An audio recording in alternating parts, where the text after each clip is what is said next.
What's up, everybody? How's it going?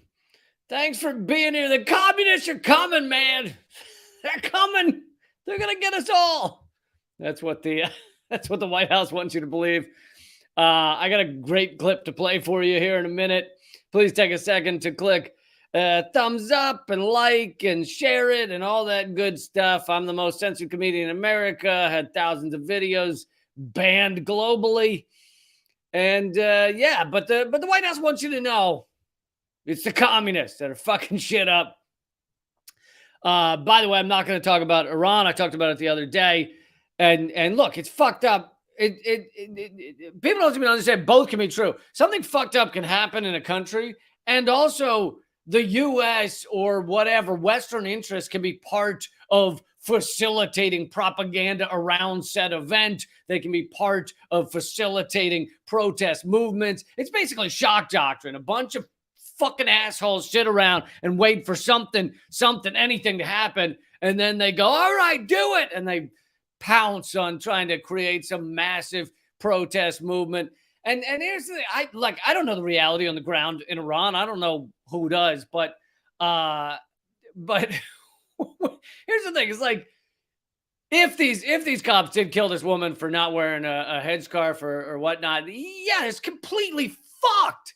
Here's the thing, though: that analysis can't come from Americans. All right, we can't fucking be involved, and I talk about this on the upcoming episode of Most Censored News. We can't be involved in 251 military interventions over just the past 30 years.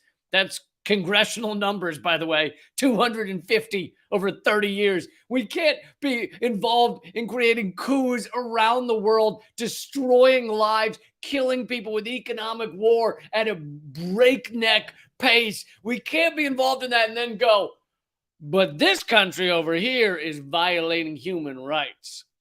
That's what's happening right over there. You look like fucking maniacs. I mean, we are fucking maniacs. But it's like the dude from Saw telling you what how to behave.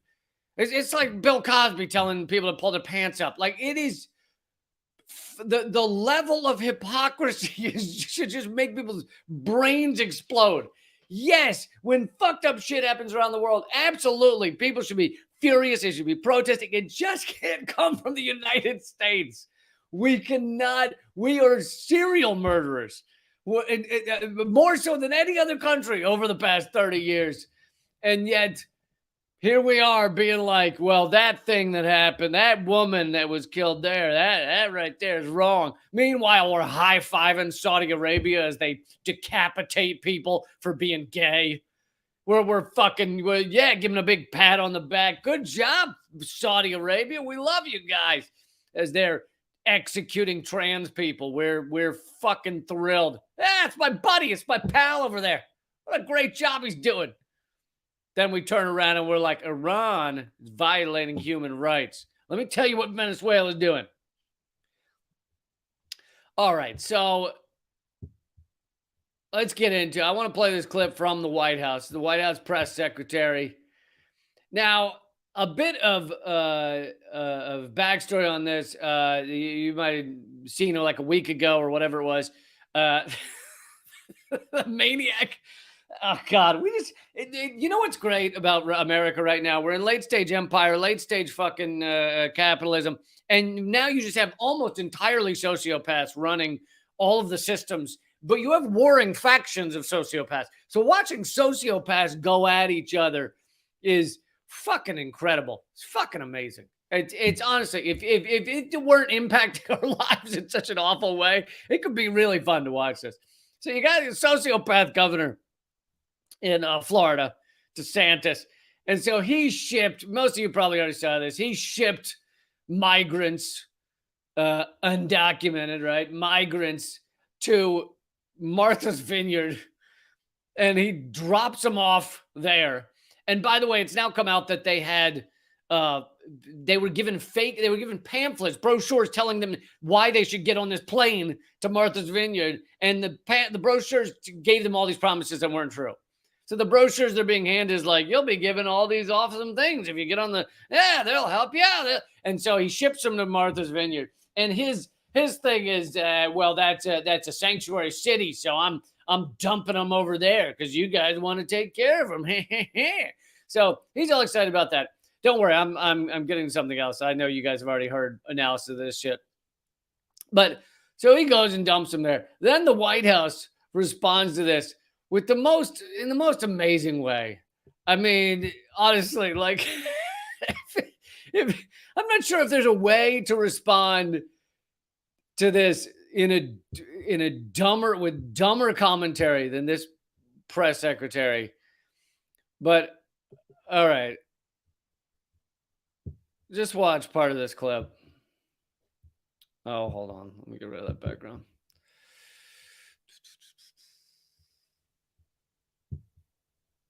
These people are fleeing communism, as we have said, as you heard DHS say as well.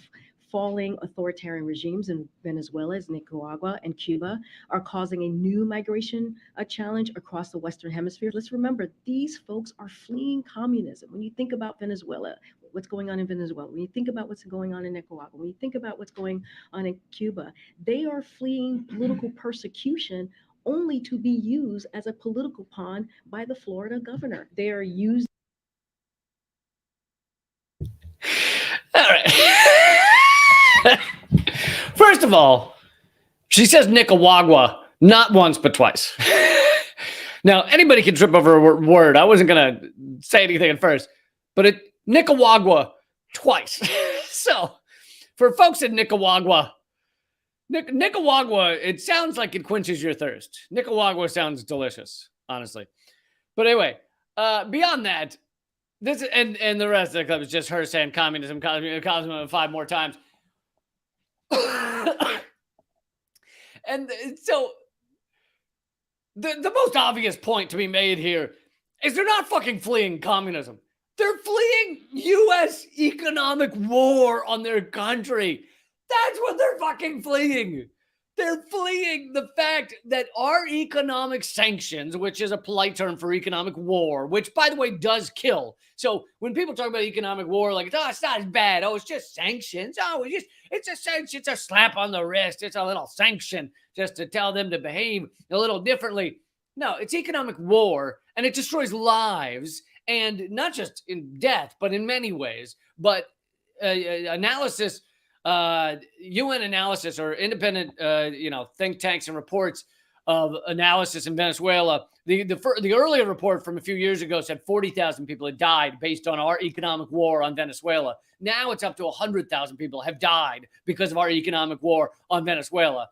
And here she is. Here is the White House dancing around and going, they're fleeing communism. That's what they're fleeing.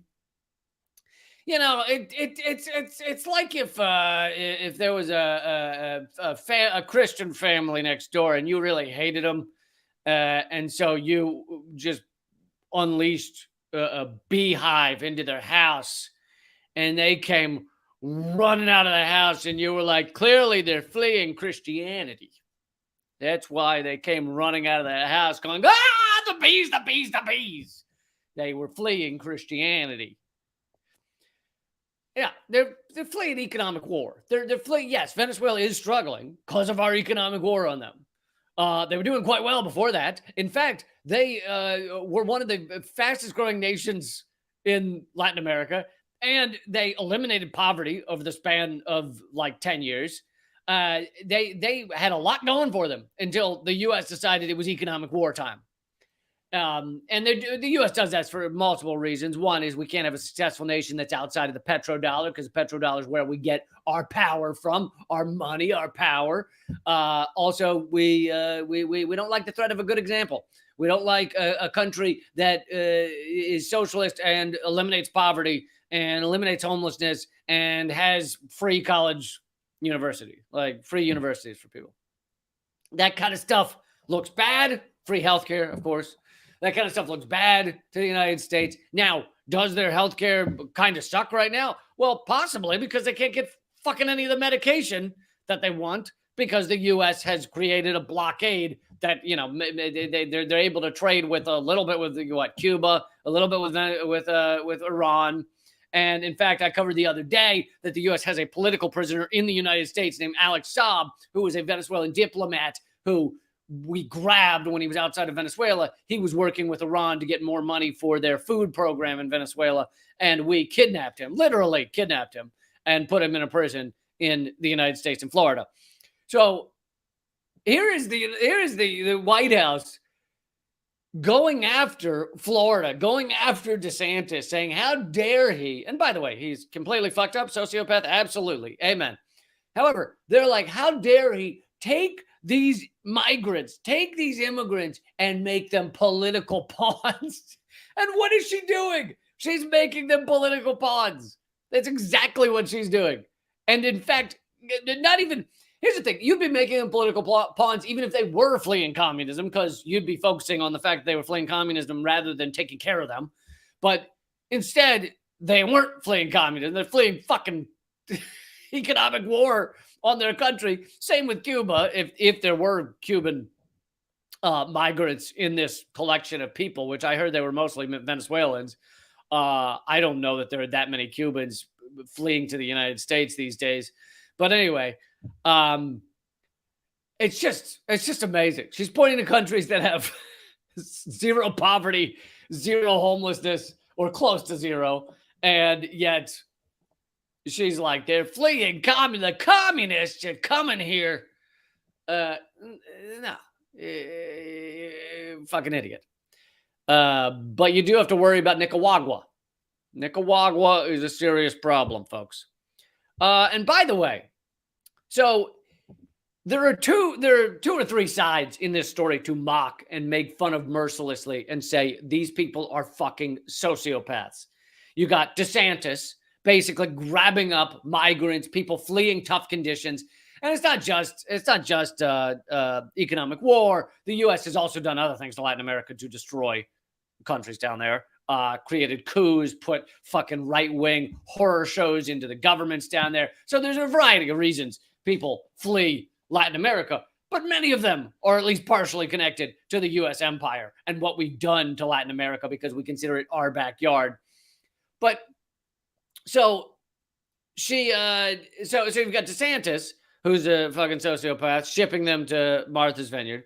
Then you got the White House, who's a bunch of fucking sociopaths saying that, oh, it's all communism. It's all Republicans did this and communists. All right. So they're out of their minds.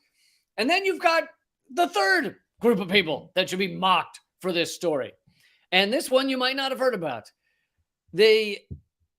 So you saw the story where the migrants get dumped in Martha's Vineyard, and then there was a lot of largely liberal media, so not Fox News, right? They're celebrating it. They're like, go DeSantis. But you got the liberal side of the media. You got the NPR and CNN and MSNBC saying Martha's Vineyard is the good liberal people, and they took care of them after DeSantis being such a shithead. And he is a shithead, but they're acting like, oh, they were taken care of. Do you know what ended up happening to those migrants that Martha's Vineyard ran around saying, we stepped up and we took care of them. We took with open arms. We were grabbing them with open arms and taking care of them. Well, here's from NPR, a liberal outlet. They were taken to Joint Base Cape Cod. So after the news cameras left, after most people were talking about this story, those migrants were then shipped to a fucking military base. That's what happened next.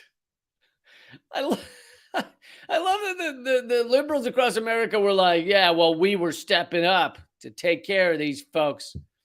And good thing we did. Good thing we did. So, and here's a little... Where is it? Here's a little info on Joint Base Cape Cod.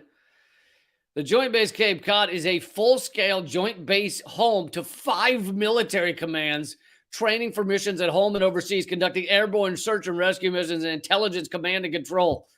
So this is a massive military base, which is where these migrants were shipped. So basically, DeSantis lies to them, ships them to Martha's Vineyard. Martha's Vineyard probably lies to them and lies to us by saying, oh, we welcomed them with open arms. Oh, yeah, did you? Or did you ship them to a military base? Then they ship them to a military base. God knows what's happening to them now. They're probably in cages somewhere. I mean, I'm sure they're not being treated well, because we don't do that here in the United States. We don't treat people well. We just point at other countries and go, you're violating human rights. That's what you're doing. All right, so I wanted to cover that story. I also want to get to another story that it happened a few weeks ago. It's ongoing, and I have to admit, like, a lot of shit comes in all at once, and sometimes there's other stories going on, and I kind of missed this one, not because I didn't know what was happening. It was just, I was like, oh, I'll cover that in a few days, and then it fucking, shit happens, and there's too much to talk about. There's too much. It's all unraveling at once.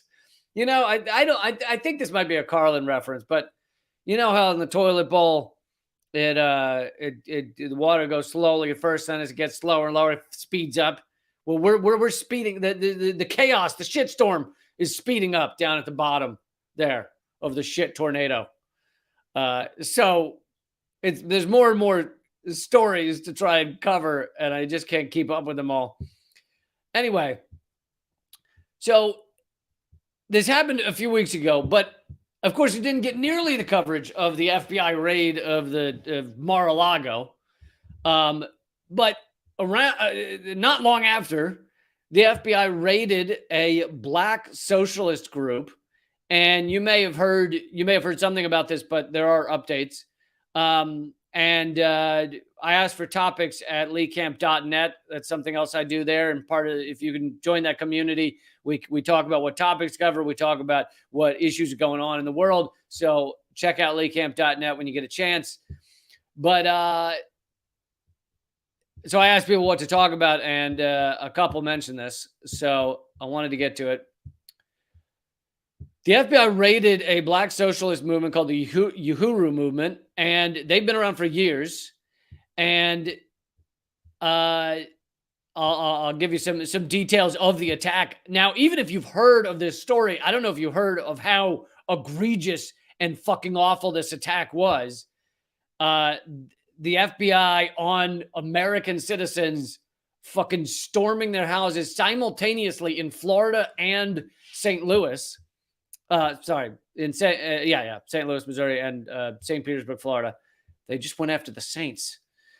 The FBI initiated a political assault against African People's Socialist Party, APSP, the broader Uhuru movement, and its leader, Chairman Omali Yeshitela, in the pre-dawn raids. And when I first heard them say pre-dawn raids by the FBI on a black socialist group, I immediately thought, oh, like Fred Hampton. Because what they did to Fred Hampton is they fucking stormed his house in at 4 or 5 a.m. when most people are asleep.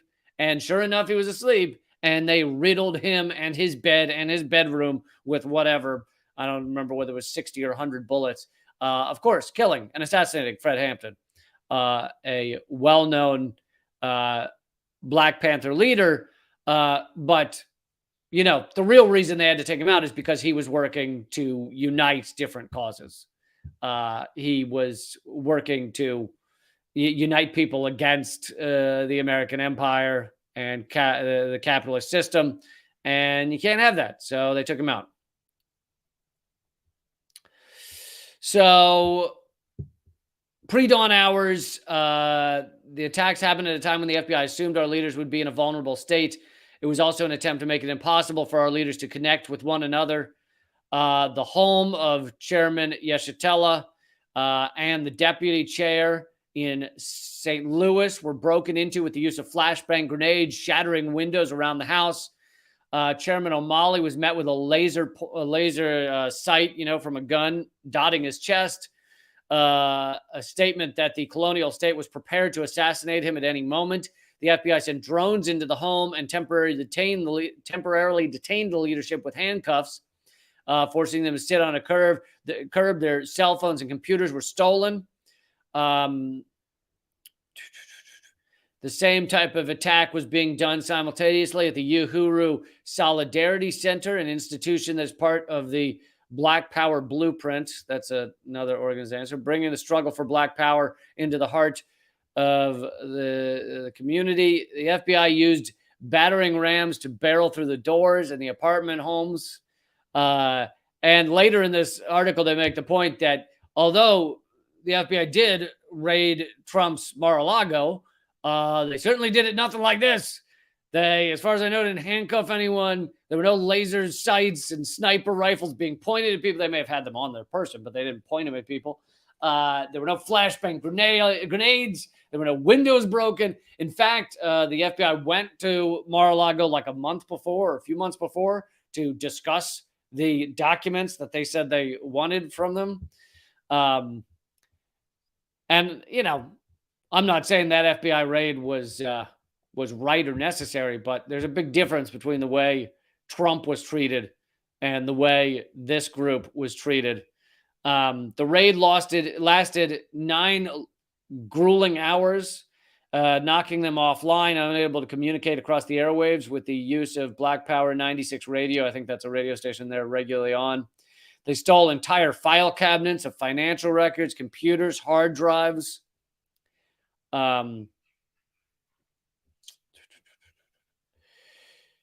This is being done because the U.S. government has always responded to the rise of Black Power in this way. This is illustrated by the way they attacked the same hour that they attacked Fred Hampton in Chicago. Former U.S. President Donald Trump. Oh, yeah, that's what I mentioned about Trump raid.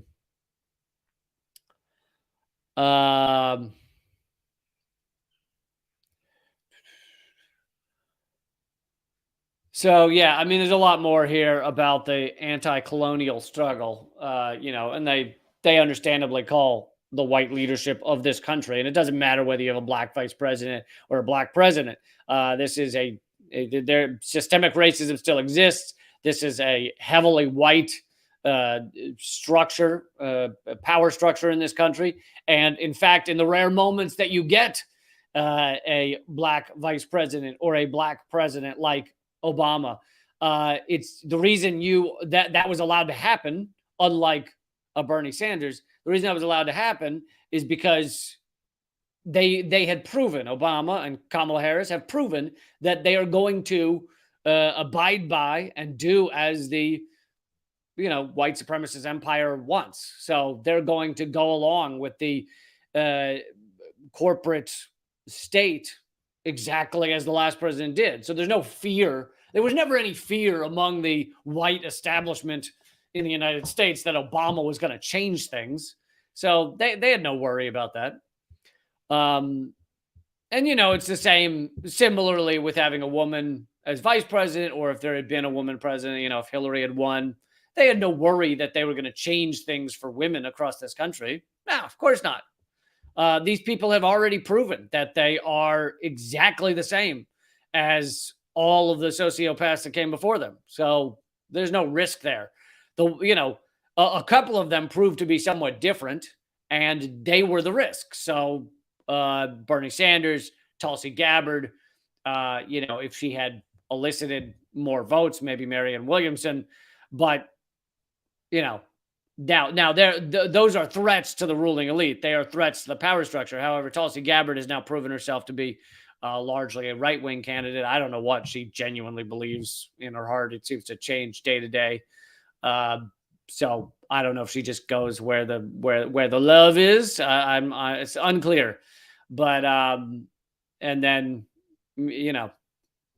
there are obvious problems with Bernie Sanders as well. Plenty of problems there. But those were the real risks, and they made sure that those did not get to the point that they were the presidential nominee. So anyway, I've gotten off on a tangent here, a bit of a tangent, but I thought you folks should know about this incredible FBI attack, and I'm sure this story is developing. I don't know what they charged. This article doesn't say what they charged them with, if anything.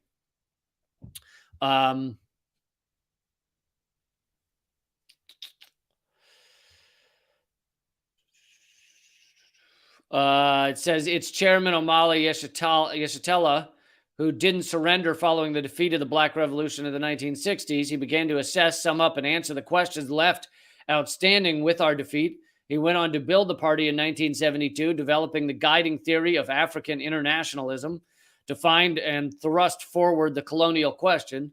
He has cleared the road towards African liberation, and as that time grows closer to us each day, the colonial capitalist system sees the writing on the wall, and that's why they were attacked.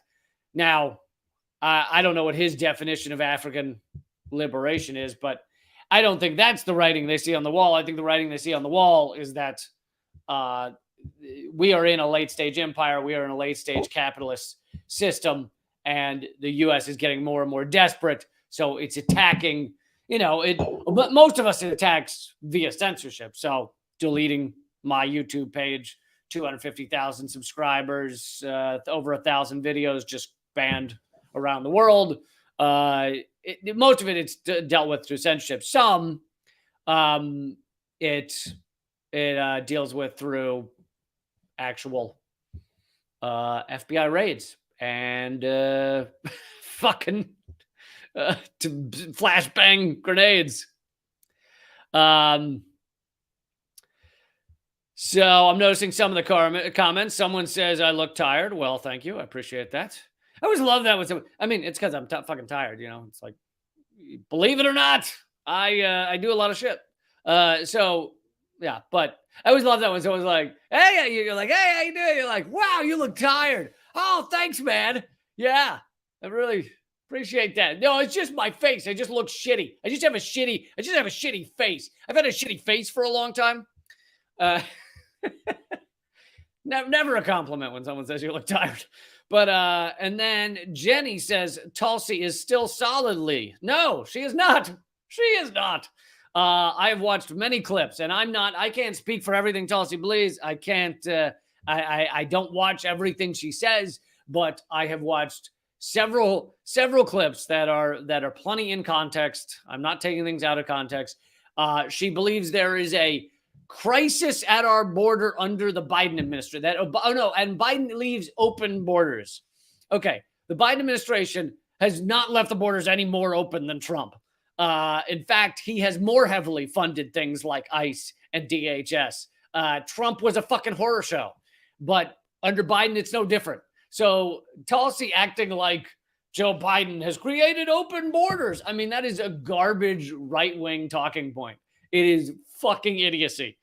And it's designed because she knows that I guess it gets clicks, it gets subscribes, it gets votes. And I guess that's where she's headed. But yeah, I don't understand that shit. I mean, you're welcome to say I'm anti-immigrant.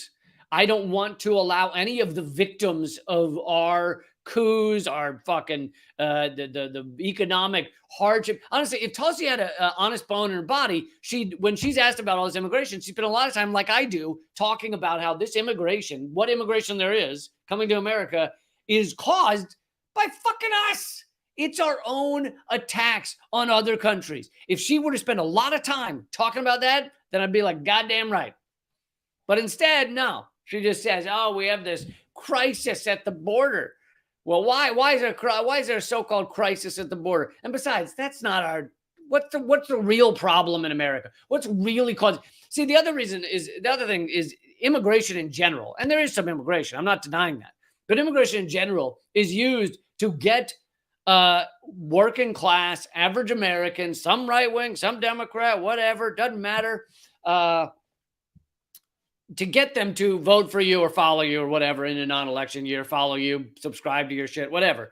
It gets them to think you are speaking to them by going, you know what? It's not your fault that you are struggling right now. It's immigrants.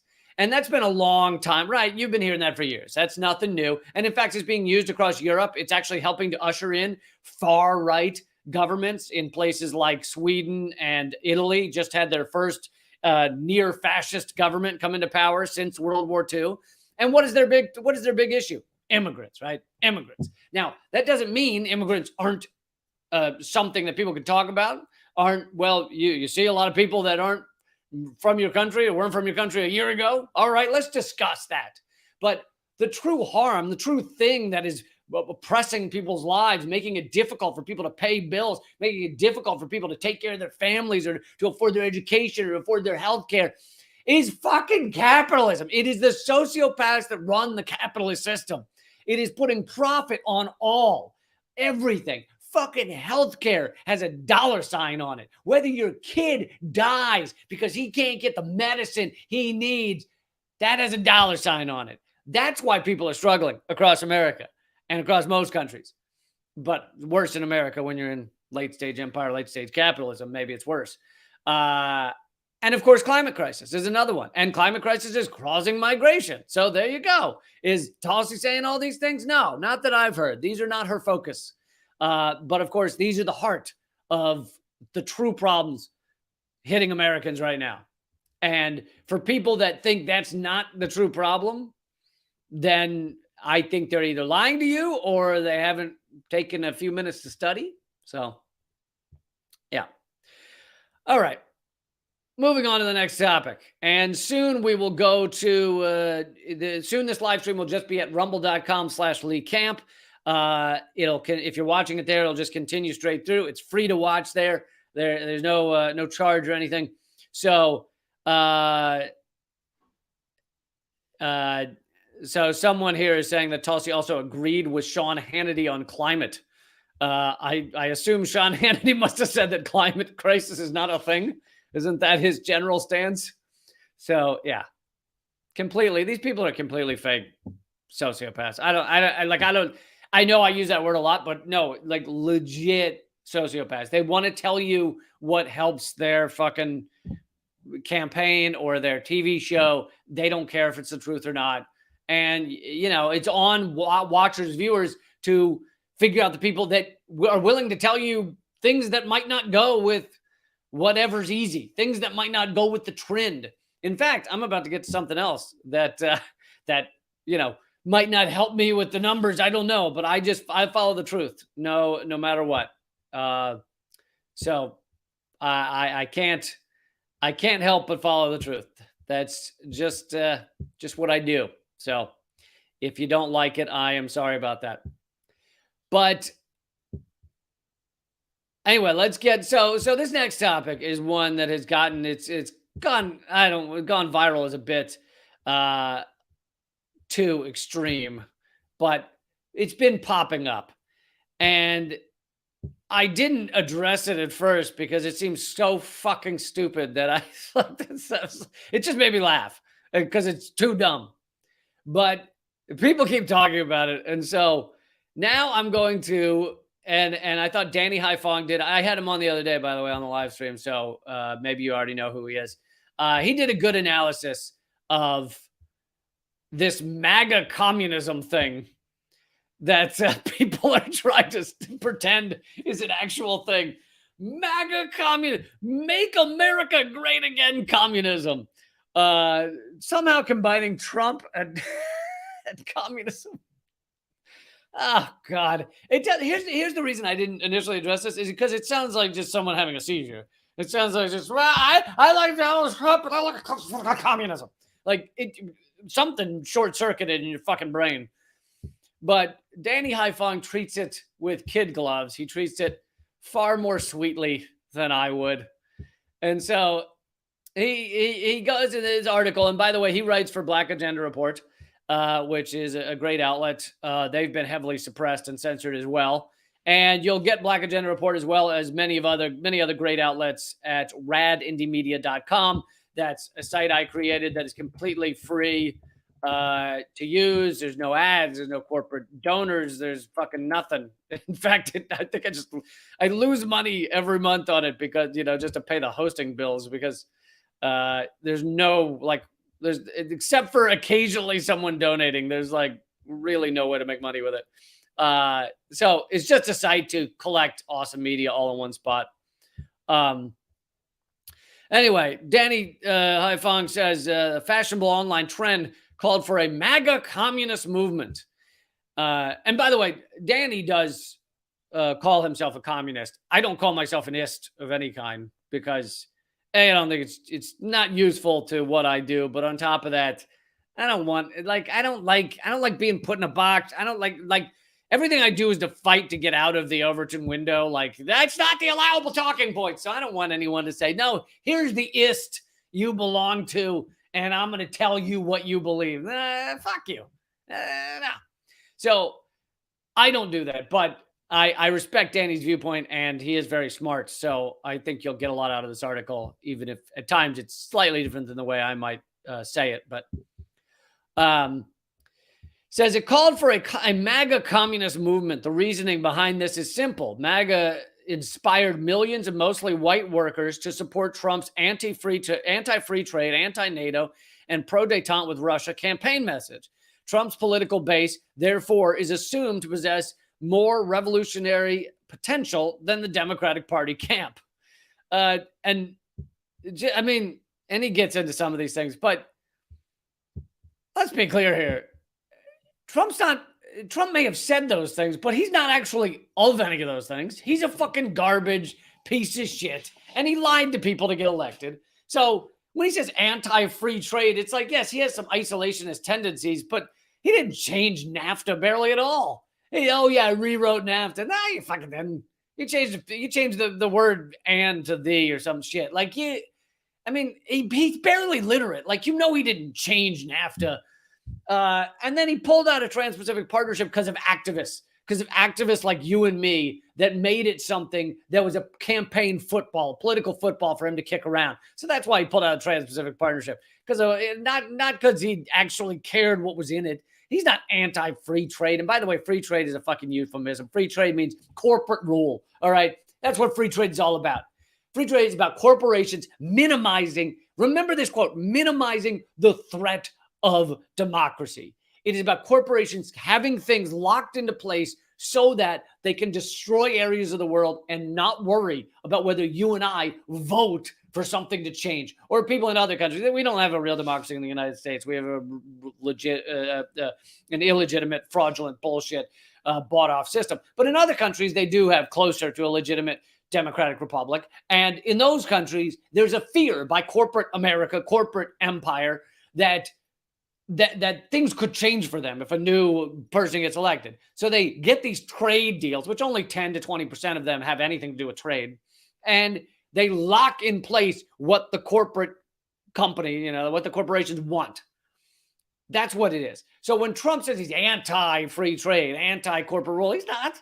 What did he do against corporate rule in his entire presidency? Nothing. He wasn't. He was a godsend to corporate America. They loved him, except for the fact that on certain issues, he was too unpredictable, which made it scary for corporate America. But otherwise, great. So that's the thing. And that, honestly, I'd say that's the number one thing Danny misses in this article, is that in order to have communist MAGA, if you wanted communism, MAGA would have to be a real thing to begin with.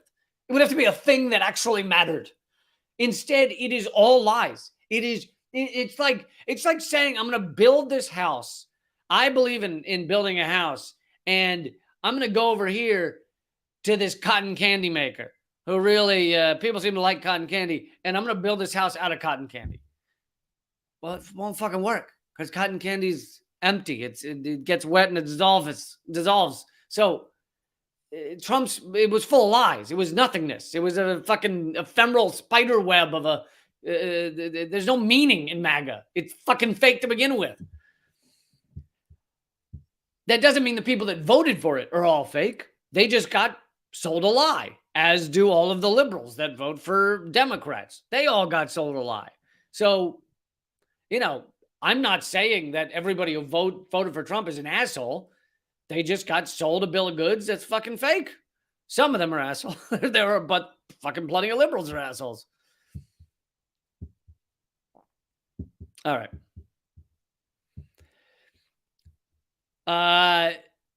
He says the problem with this formulation that there's revolutionary potential in Trump's voting base. The problem with this formulation are many. Movements cannot be judged by a portion of the slogans communicated to the masses by a single or even a handful of elites. They should be judged by how closely these slogans match the actions, exactly, of movement leaders and those following them. By this measure, the Trump movement has quite obviously served the ends of the elite and not the working class. Yeah, just slightly. Anyone who begins for a second to tell you Trump stands for the working class, you can write off everything else they ever say. Everything. If they tell you that Trump truly, and we saw 4 years of it, okay? So if he's just running for office, you could be like, who knows? Maybe it would be great. I mean, I knew he was a fucking psychopath to begin with, but when you have 30 rape allegations against you and sexual assault allegations, you can know he's not a good guy, right? Isn't it amazing that all the people that have rape and sexual assault allegations against them get canceled and they at least have their career harmed? Bill Cosby somehow back out of prison and Louis C.K. somehow has a career and all this shit, but their career is somehow harmed unless you're running for president of the United States. Then it's not that big a problem. It's not that big. If you're Joe Biden or you're Donald Trump, whatever. Yeah. I mean, unless you're going for the so-called highest position in the land, then it's a problem for your career. Donald Trump's administration failed to improve U.S. relations with Russia. NATO strengthened, and actually, Danny's glazing over it. Not only did they fail to improve relations with Russia with Trump in office, but there were more sanctions put on Russia during Trump's time in office than during Obama.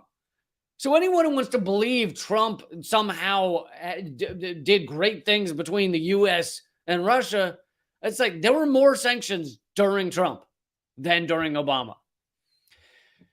NATO strengthened under Trump's reign. Trump's efforts to reverse NAFTA didn't weaken corporate free trade agreements. And then he says the transatlantic partnership was essentially dead upon his arrival to the Oval Office. I'm not so sure about that, but I don't believe Trump pulled out of it because of what was in it. He pulled out of it because activists have made it a big issue, and Obama and corporate lobbyists under Obama had negotiated it, and Hillary supported it. So Trump viewed it as I'm anti-Hillary, I'm anti-Obama. That's why I'm pulling out of TPP. It didn't have to do with him being anti-corporate. Anyway, Trump did succeed in escalating a new Cold War with China. That's right. Thank goodness for that. Thank goodness we're going up against another nuclear power. That's something good for Americans, right? Placing starvation sanctions on Syria and Venezuela and bringing the U.S. to the precipice of war with Iran. The military budget increased under his administration, as did privatization and the reductions of taxes on the capitalist class. On top of that, in Trump's first year in office, the Pentagon dropped 40,000 bombs in a year. In Obama's final year in office, they dropped 26,000 bombs in a year. So Trump, the Pentagon, actually amped up their killing machine. Now, both Obama and Trump are war criminals and disgusting, awful sociopaths. But I'm just saying both of them are. So don't look at Trump and go, he was the nice peace guy. What a friendly peace guy he was. Danny continues and says, the MAGA polity is no monolith, but that doesn't mean that MAGA is a movement. MAGA is simply an ideological expression of a political moment where the duopoly has lost legitimacy with the masses, and a reactionary one at that. It's not a movement with actual tenets that have been activated. And if it were to have tenets that were to be activated, how many of those would you and I agree with? I mean, would it have anti-black stuff in there? Would it have anti-gay stuff? Would it have anti-women stuff in there? Like, if MAGA were a real movement with a list of demands, what would those look like? Would they be all things you and I support? So the idea that you'd want to align with this ephemeral thing that is largely right-wing is insanity. Like, it's not saying don't align with people, don't work with people. If you want to work with people on a single issue. So let's say MAGA were actually anti-war. As I've just detailed to you, it is not anti-war. Trump is not anti-war. Trump allowed tens of thousands of bombs to be dropped on innocent civilians every day. Not tens of thousands every day, but every day across his presidency, bombs were being dropped on innocent civilians, and he loved it. He never questioned it. So, but let's pretend for a moment that MAGA, the people in that movement, if it were a movement, were anti-war.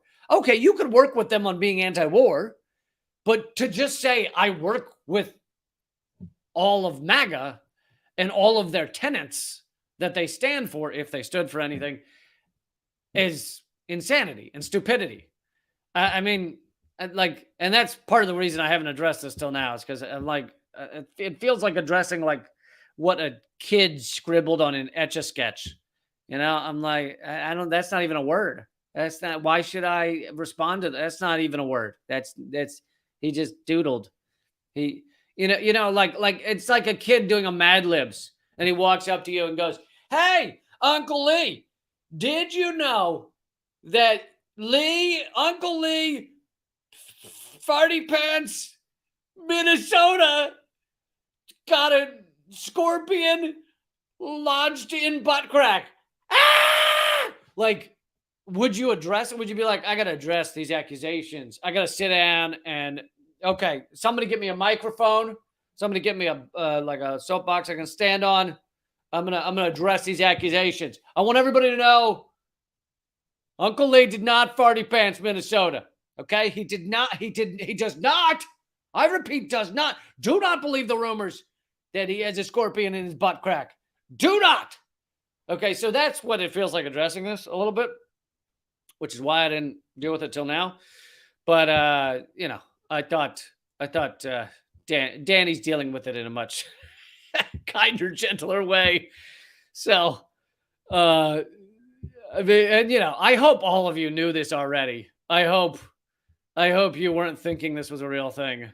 But and anyone who tells you this is a real thing, just know they have a scorpion up their butt crack and farty pants for brands. Okay. Danny, this is the last little bit I'll include from Danny's article, but feel free to go look it up at Black Agenda Report. Even if there are millions of workers who vote in the MAGA camp, another arguably more essential dynamic exists with the Democratic Party. Young workers who lean Democrat are more anti-capitalist than ever. Union members and black workers vote Democrat every 4 years, yet none of these constituencies have received the same kind of attention from those calling for, quote, MAGA communism. So the point he's making there, which is an important one, is not that the Democratic Party is a better source of revolutionary ideas or anti-capitalist ideas. It's that people who vote Democrat, they've been misled as well, right? So you've got this huge chunk of people in America who voted for MAGA, voted for Trump, who don't understand the reality of the situation, don't understand what Trump actually stands for. And so they've been misled. So, wow, that is a huge block of workers that you could reach out to and say, no, here's the reality of the situation. Here's where you have it wrong. But I'm not surprised that you were misled by this. Fucking on the other side, you got this massive group of Democrats. And by the way, both Democrats and Republicans are less than independents in this country right now. So remember that as well. But you got this huge chunk of Democrats who are workers, who are union members, who are Black Americans, Asian Americans, Spanish Americans, whatever, Latino Americans, whatever they want to go by. And they have also been misled to think the Democrats stand for them or will fight for them or will fight for workers. They fucking won't.